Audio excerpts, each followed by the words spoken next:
situations where taunting, not so much little skanks at teas, but taunting itself empowers you. Well, that's pretty much the case with the monologue you're about to hear first in the wonderful and very funny Shaqueera.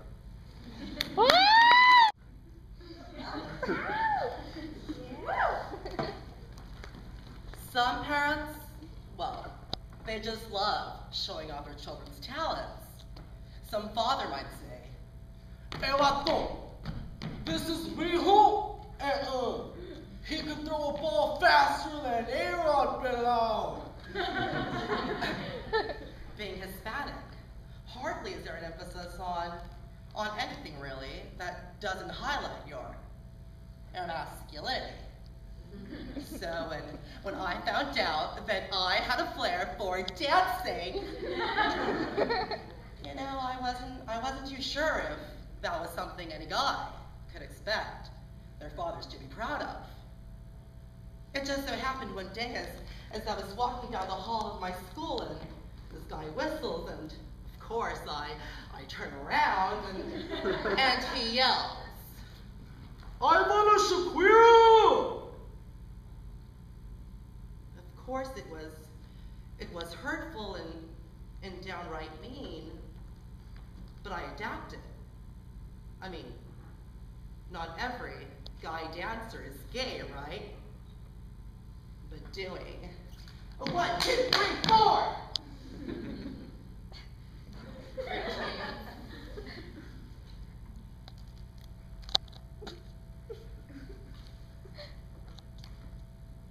The spotlight tends to go straight to your sexuality. And for obvious reasons, of course, because not only could I move my hips like Shaqueera, I also attracted a buttload of guys. It was somewhere between going into what I called soccer practice, doing some choreography, and practicing this year's routine for the state competition. I met the most wonderful boy. And of course I confronted who I was when my father finally took the time to put that Budweiser down and asked me why I hadn't invited him to a soccer game. It was at that moment that my face caught the attention of my sisters who for quite some time had already suspected and caught on to the fact that these soccer practices actually meant me going to the dance hall with a wonderful boy. So she interjected. "Ay, apá, ya déjalo que se vaya. ¿Qué no ves que he's already running late? You should start paying more attention to what goes on with your West Coast."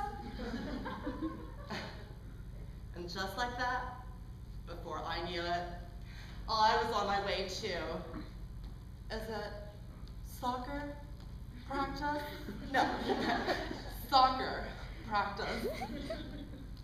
Anyway, that afternoon I remember it was a bit of a rush. I remember doing this salsa number with the boy, and he was a boy all right, with this really, really cute face and big round bubble butt. But I mean, he couldn't dance for shit. I mean, next to me, of course, and well, I didn't mind showing him a move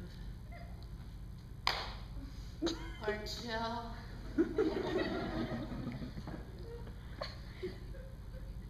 And what I didn't know was that all the while this was going on, my lovely father was looking for me in the soccer field.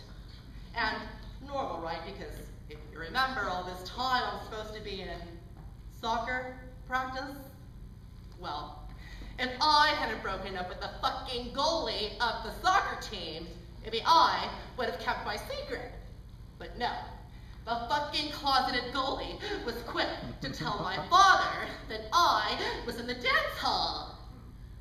So in storms my father middle of the most intense and passionate dance routine with my boy, of course, and I didn't notice him standing there because I was too busy looking intensely into the eyes of the boy. The door then slams behind my father, and then I noticed him. It was at that moment, I guess, that I had come up to my father. His face was confused, and he looked startled. And, well, I was just startled. But I didn't have to say anything. I mean, no one really said anything. My actions clearly spoke loud and proud. So I guess I will